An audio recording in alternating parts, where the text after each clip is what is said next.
Todos sean bienvenidos a la casa del Señor. Mateo capítulo número 17. Vamos a tener nuestra lectura en esta mañana. Mateo 17, versículo primero, dice la palabra de nuestro Dios: 6 días después, Jesús tomó a Pedro, a Jacobo y a Juan su hermano, y los llevó aparte a un monte alto. Y se transfiguró delante de ellos, y resplandeció su rostro como el sol, y sus vestidos se hicieron blancos como la luz. Y aquí les aparecieron Moisés y Elías hablando con él.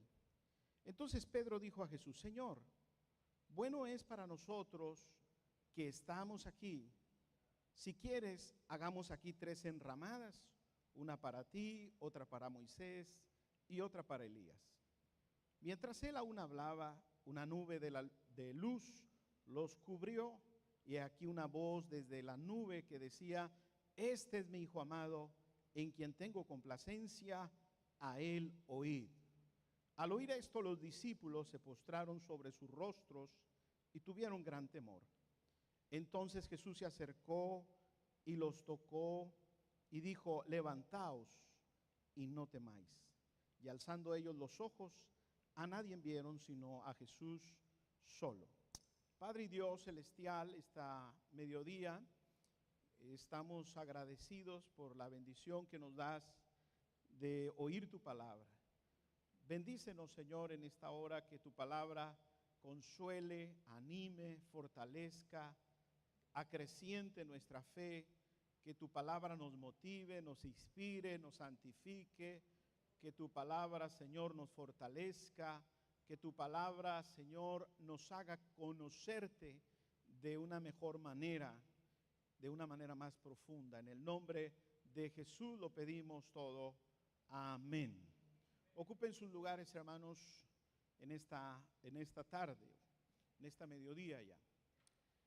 Todo niño mexicano tiene la bendición de ser vacunado gratuitamente, sin importar hijo de quien sea, si tuvo reconocimiento. Todo niño mexicano tiene derecho a ser inmunizado, creo que es la expresión, a través de un instrumento que se llama la Cartilla Nacional de Vacunación. Cuando un niño nace, creo que se le vacuna contra la tifoidea, el rotavirus, se vacuna contra la polio, contra la tuberculosis, contra el sarampión. Y a medida que va creciendo ese niño o niña, va recibiendo diversas vacunas para que pueda enfrentar la vida, porque la ciencia médica descubre que los virus, las bacterias, son muy agresivas. Entonces se hace una prevención, se vacuna previamente para que el niño pueda crecer saludable, pueda crecer sano frente a los desafíos que va a enfrentar su cuerpo, especialmente su salud. Cuando pensamos en Dios, hermanos, definitivamente que Dios conoce nuestro futuro y Él sabe que vamos a enfrentar dificultades. Él sabe que en el futuro vamos a enfrentar adversidades, y yo quisiera compartir con ustedes las vacunas de Dios que nos van a fortalecer frente a las adversidades. ¿Qué postura toma Dios con nosotros como sus hijos cuando Él conoce el futuro? Este pasaje es muy revelador para nosotros, porque lo que Jesús está haciendo es preparando a sus discípulos, a sus amigos, a sus cercanos. Está como una especie de vacuna contra las adversidades que iban a presentarse en la vida de estos hombres. Cuando leemos el Santo Evangelio, encontramos que Jesús se movía entre las multitudes. Mateo 5 dice: grandes multitudes le seguían. Mateo 6, Juan 6 dice que había una multitud de 5,000 personas y que estaban escuchándoles y que tenían hambre, y el Señor multiplica panes y peces y alimenta como a 5,000 varones. En otro evangelio, en otra ocasión, el Señor alimenta una multitud de 4,000. O sea, el Señor se movía entre multitudes. Los últimos capítulos de los evangelios narran una gran multitud que está recibiendo a Jesús en su entrada triunfal de Jerusalén. O sea, Jesús no es desconocido para las multitudes. Las multitudes conocen de Jesús. Hay una identificación de las multitudes, de las masas, sobre la persona de Jesús. Algunos de ellos habían sido alimentados, otros habían sido confrontados con las realidades de su palabra. Jesús había hablado la palabra, abría su boca y les enseñaba a las multitudes. Y algo muy extraordinario es que él dice en la Biblia que viendo las multitudes tuvo compasión de ellas porque las vio como ovejas que no tenían pastor. Entonces, no es desconocido para nosotros que Jesús camina entre las multitudes, pero no todos tienen la experiencia de estar cercanos, solamente un grupo de 12. Dice la Biblia que cuando Jesús comienza su ministerio, llamó a los que él quiso. O sea, esto es importante. Él vio en ellos algo que él necesitaba y dice que los llamó para que estuviesen con él. O sea, él quería la compañía de ellos. Pero el grupo de los 12, en algunos momentos especiales, se reducía a un grupo de 3. Y este grupo de 3 era Pedro, Jacobo y Juan. Eran de la ciudad de Galilea, tenían muchas cosas en común. Jesús había nacido en Nazaret, eran jóvenes. Pedro quizás un poquito más avanzado de edad, puesto que era casado. Juan era joven, Jacobo era joven. Jesús era un joven promedio de 30 años cuando comienza su ministerio terrenal. Eran pescadores estos hombres, tenían muchas cosas en común. Y aparte dice que Jacobo y Juan eran hermanos. La Biblia dice que eran hijos de un hombre llamado Zebedeo, que tenían el oficio de ser pescadores. Ya estos tres junto con los 12 vieron grandes milagros. Vieron cuando Jesús abría los ojos de los ciegos. Vieron cuando Jesús levantaba a los paralíticos. Ellos vieron a Jesús como el hombre de los milagros. Ellos vieron en Jesús un potencial milagroso, sobrenatural. Los 12 discípulos vieron a Jesús calmar a la tempestad. Los 12 discípulos vieron como los espíritus malos salían de los cuerpos de las personas y eran libres. Los 12 discípulos escucharon las grandes verdades del reino de Dios. Ellos conocían a Jesús como el maestro. Ellos conocían a Jesús como el profeta. Ellos conocían a Jesús como el enviado de Dios. Algunos de ellos, en el caso de Pedro, llegó a tener una revelación un poco mayor. Y él dijo, cuando Jesús preguntó, ¿quién dice la gente que es el Hijo del Hombre? Y algunos dijeron, profeta Jeremías, otros Elías o algún profeta. Es una pregunta demográfica, ¿qué dice la masa? Pero después Jesús toma esa pregunta y les dice a los discípulos, al grupo pequeño, a los 12, ¿y ustedes quién dicen que es el Hijo del Hombre? ¿Cuáles son sus convicciones sobre mi persona? Y hay un silencio muy grande. Nadie se atreve a decir. Ahora la pregunta es personal. Pero Pedro abre su boca y dice, tú eres el Cristo, el Hijo del Dios viviente. Y Jesús reconoce que esa revelación, Pedro no la pudo haber tenido en el sentido terreno. Y le dice, bienaventurado eres Simón, hijo de Jonás, porque esto no te lo reveló carne ni sangre. O sea, este conocimiento no pudo haber venido en una universidad. Este conocimiento no pudo haber venido del discernimiento humano. Este conocimiento no pudo haber nacido en la intelectualidad. Este conocimiento vino de mi Padre Celestial que está en los cielos. De manera que para acercarnos a Dios necesitamos abrir nuestro corazón para que el Padre nos diga quién es Jesús. ¿Cómo se preparan estos? ¿Por qué escogió a estos 3 hombres? eran los más torpes, eran los más rijosos, eran los que querían el primer lugar, eran los que incomodaban, Pedro era el de las preguntas incómodas, Juan era el que rebasaba la línea de la amistad con Jesús. Dice la Biblia que Juan se recostaba en el pecho del maestro, y él es un poco arrogante, el apóstol Juan, porque en su evangelio dice el discípulo a quien Jesús amaba.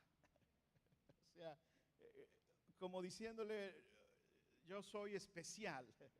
Entonces toma a un hombre con una actitud, vamos a decir, un poco arrogante, porque un día él y Jacobo y la madre de ellos hacen un plan y van con Jesús, y le dice la madre de estos hombres: Señor, tengo una petición, quiero que en tu reino pongas a mis hijos, uno a tu derecha y al otro a tu izquierda.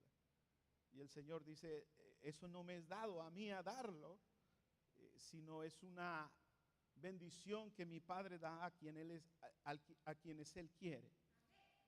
Entonces, cuando encontramos esto, ¿por qué escoge a Pedro? ¿Por qué escoge al hombre difícil? ¿Por qué escoge al hombre de las preguntas difíciles? ¿Por qué escoge a tres de los elementos que quizás no llenaban todas las características espirituales ni ministeriales? Él los escoge porque Él está viendo en ellos un diamante en bruto. Él está viendo en ellos lo que quizás ni siquiera ellos están imaginando. ¿Por qué Pedro, Jacobo y Juan tienen un lugar ponderante, especial en la vida de Jesús y su ministerio?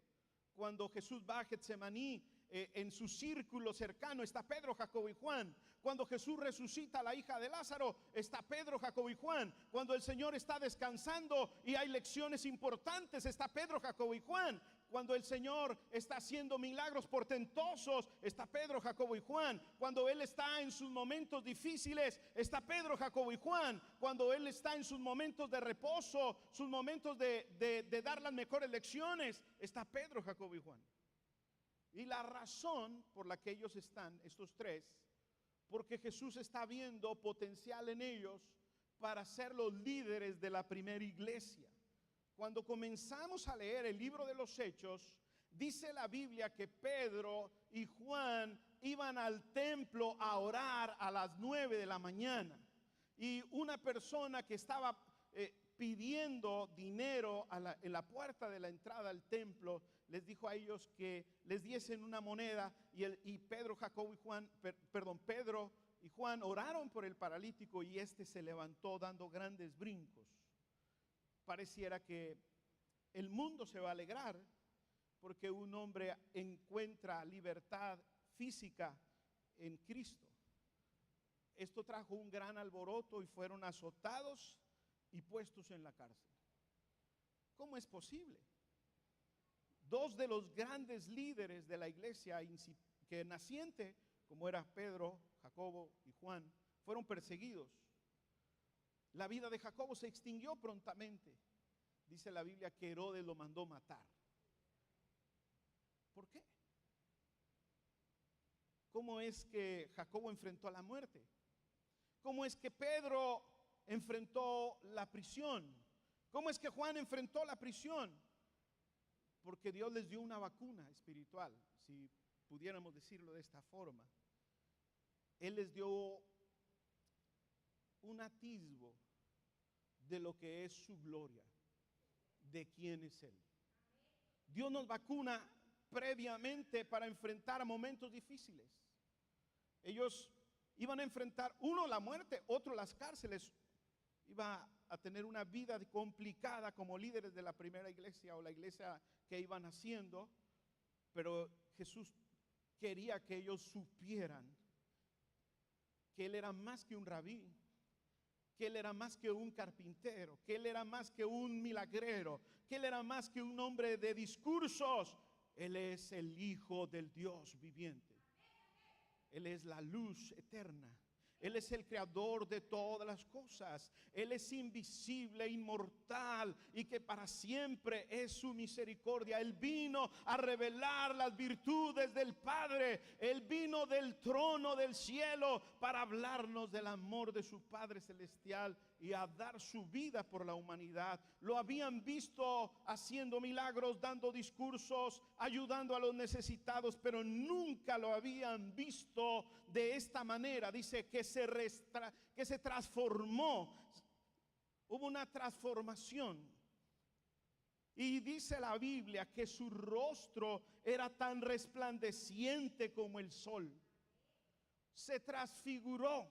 Se llama la expresión en español, se transfiguró. En la expresión griega dice hubo una metamorfosis. O sea, no fue un cambio pequeño, sino fue un cambio mayúsculo. El Señor frente a ellos tiene una transformación. Lo que su velo de esta carne no podía hacer notar, se movió un poco su carne y su rostro comenzó a ser transformado. Que como Dios nos vacuna frente a las adversidades, dándonos su gloria, haciéndonos que veamos su gloria, llevándonos a un lugar especial para que veamos su gloria. Aquí estamos en multitud y podemos tener ciertos conocimientos de Dios, de Jesús, de que nació en diciembre, que murió en Semana Santa y algunas generalidades, pero el conocimiento, aquí no hay discursos, aquí no hay milagros en el sentido de levantar un paralítico que Moisés vio allá en el libro de Éxodo, cuando él le dijo al Padre: muéstrame tu gloria. Y cuando Moisés baja de aquel monte, su rostro brillaba y tenía que ponerse un velo. Bueno, Moisés solo tenía un pequeño reflejo. Cristo es la esencia de la gloria de Dios. Y era lo que estos hombres estaban viendo.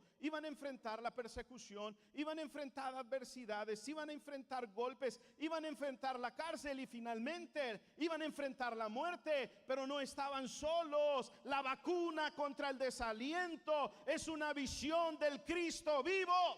La vacuna contra la desesperación es una visión del Cristo glorioso. La vacuna contra la enfermedad, contra el desánimo, contra la desesperación, contra la depresión es un vislumbrar de quién creemos y a quién servimos. Eso lo entendieron los discípulos. Si no tenemos esto en claro, nuestra fe va a desmayar, nuestra fe va a sucumbir. Nuestra fe se va a cansar. Los problemas nos van a agobiar. Vamos a querer soltar. Vamos a querer abandonar todo. Vamos a querer echar todo por la borda. Pero estos hombres estaban vacunados contra todo eso porque vieron al Cristo glorioso que se les apareció en ese monte. ¿Qué había en el corazón de Pedro cuando estaba siendo azotado y encarcelado? Oh, esto vale la pena, porque hemos visto su gloria. Y Juan es muy consciente de esto. En su evangelio dice en su primera carta dice: lo que hemos visto, lo que hemos palpado, lo que hemos oído, lo que con lo que nos hemos relacionado tocante al verbo de vida, porque en él estaba la vida y la vida se manifestó. Juan en su capítulo 8 dice que Jesús es la luz. ¿Por qué las personas no quieren un encuentro con Jesús? Porque cuando Él brilla en nuestras vidas no hay parte oscura. No es posible que por enfrente tengamos la luz de Jesús y a nuestra espalda tengamos la oscuridad del mundo, de las tinieblas. Jesús dijo: el que me sigue no andará en tinieblas, sino que tendrá la luz de la vida. Cuando nosotros creemos esto, hermanos, cuando vienen las adversidades, podemos tener un atisbo de la gloria de Dios en nosotros. El día 1 y 2 de agosto vamos a tener un retiro. No es para entretenernos, no es para tener una actividad religiosa, porque no tenemos nada que hacer. la gente está más ocupada que nunca en este tiempo. La gente, tenemos nuestras actividades cotidianas, nuestros trabajos, nuestras actividades, nuestros compromisos cotidianos, se multiplican. Este retiro que vamos a tener no es para pasarla bien en un sentido.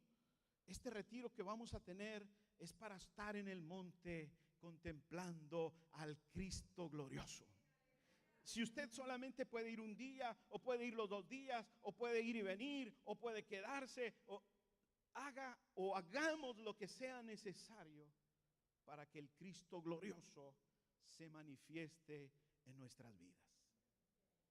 Y mire, siempre la receta de Dios, la vacuna de Dios ante las adversidades, siempre será una revelación de su gloria. No cambia Dios. Las circunstancias pueden ser diferentes, pero la receta de Dios, la vacuna de Dios contra el desánimo, siempre es un resplandor de su gloria. El apóstol Juan había enfrentado muchas adversidades, había sido puesto en la cárcel, perseguido, malentendido, criticado, juzgado, y de tal manera que fue al lugar de los indeseables, a la isla de Patmos, una prisión donde se encontraba la gente más difícil, los criminales más difíciles, los enemigos del Imperio Romano, los más indeseables se encontraban ahí. Y entre esos se encontraba el apóstol Juan. Habían pasado un promedio de unos 70 años, 7 décadas de la vida del apóstol habían pasado. Juan ya no era el mismo. Él dice que está anciano, probablemente cerca de los 100 años, 90 a 100 años. No es el joven que se recostó en el pecho de Jesús. No es el joven que corrió primero que Pedro para ver la tumba vacía. No es el joven que andaba pidiendo un lugar a la diestra de Jesús. No es el joven que andaba diciendo: Señor, estos no nos recibieron. Si quieres, haz que hagamos descender fuego del cielo y los consuma. Ya no es el joven, ya no es el mismo Juan.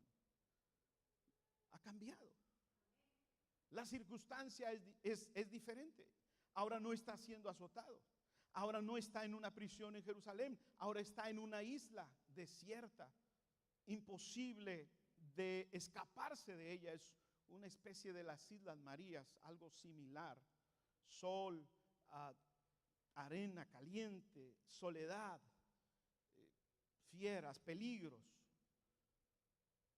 Pero la receta sigue siendo la misma. El capítulo 1 de Apocalipsis dice la Biblia: yo, Juan, vuestro hermano y copartícipe de vuestras tribulaciones, estaba en el Espíritu en el día del Señor, y oí una voz de uno que sonaba como estruendo de muchas aguas.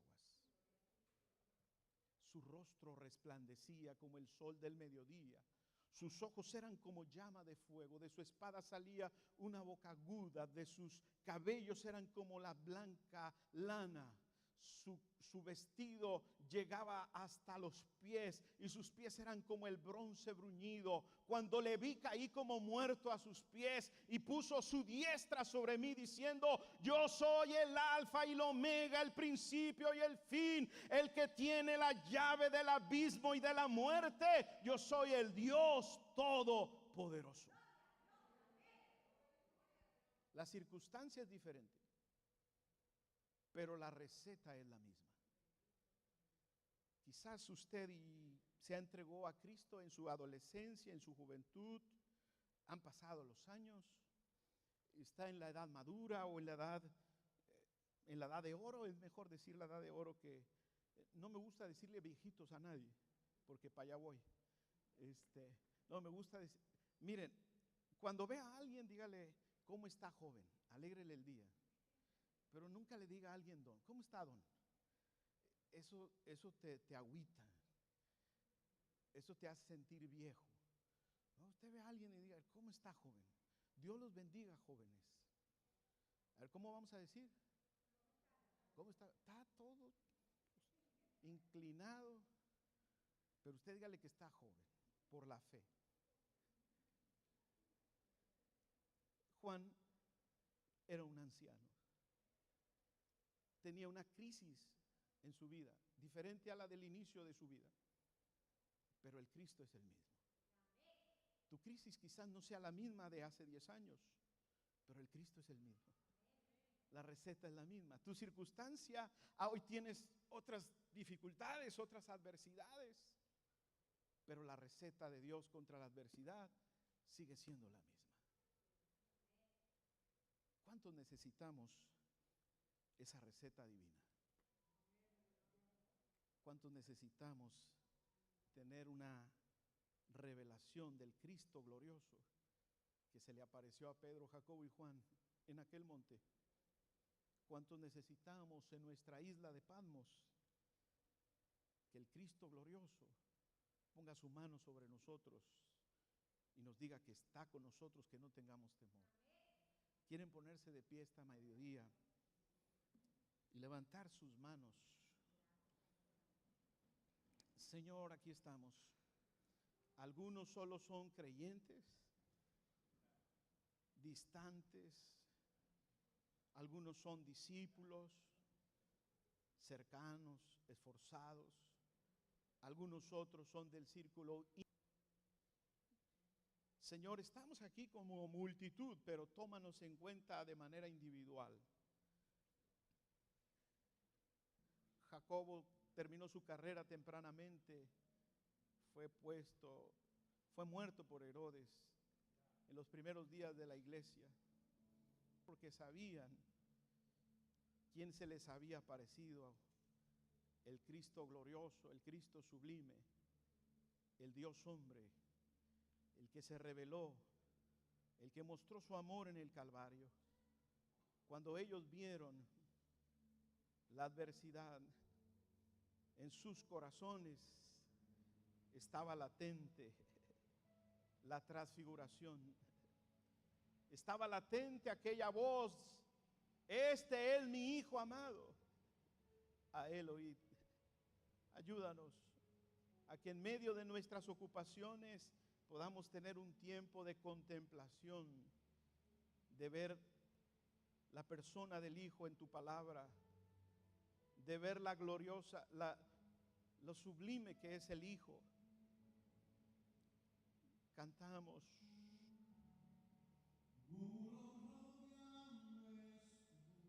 Sí, Señor. Tu voz, tu presencia, falla